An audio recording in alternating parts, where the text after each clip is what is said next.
Thank you for joining us. I'm Aaron Legion, joined by Fred J. Robledo. Behind the camera, James S. Garcega. This is a big one. We're talking about the big one, Week 10, San Marino and Monrovia. You knew it was coming down to this, Freddie, for the Rio Honda League Championship, and that's exactly what happened.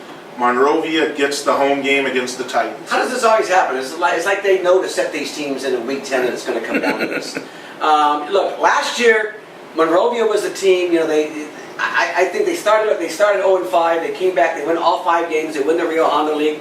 I was one of those who didn't think they were going to be able to do it last year. They proved me wrong again. Monrovia's proved me wrong a lot of times over the years. That was one of them. We're almost in the same situation. They didn't have quite as bad of a non-league season. But again, you go into the Rio Honda League, and there's really only 2 teams that. It's San Marino, Monrovia. Temple City wasn't going to be there. South Pass, La Cañada, they're all down. You got Blair's now in a different, playing 8-man football. Aaron, you knew it was going to come down to this. The question is, can Monrovia make this a fight? Because San Marino has looked so darn impressive since that one loss to Northview. And we see what Northview's doing. They're undefeated. They're blowing everyone out. Their defense has given up, I think, 28 points all year. So I think this is San Marino's game to lose. Even though Monrovia is the defending champion, I've got to think San Marino's a big favorite going into this game. Yeah, in the past, Monrovia's athleticism has given San Marino some problems. San Marino, a very quick, efficient offensive team, and Monrovia can always, it seems, match that quickness and kind of offset them. I think this is coming down to 2 offenses.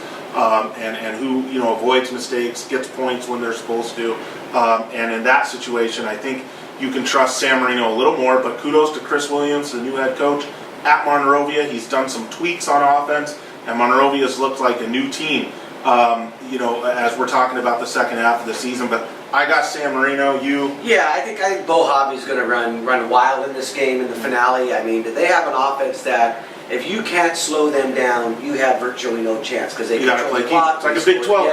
Yeah, and I just don't see Monrovia doing that. The only team that could do it this year is Northview, who has one of the best defenses in the area. I saw a team like Almani give Arroyo's offense a real struggle last year, and this team put 76 points on Almani. I like San Marino, and I think they're going to just run away with it sometime in the third quarter. Okay, so Freddie's got this as an easy win. Jimmy? I'm taking the upset. I'm taking Monrovia. Okay, good. Yeah, right. Maury Rams. Give me one reason. They have a great running back. Maury Rams the fourth. He's another really, yeah. No doubt about it. Yeah. I mean, they can do some things, and it'll be good. What's their biggest win? Can you see it real quick? Monrovia's biggest win? Today? Let's see. Well, they lost to Covina close. I don't know. That's the problem. Yeah, it's a huge problem. I mean, you don't want to say, South Pasadena, Temple City, La Cañada, Valley Christian.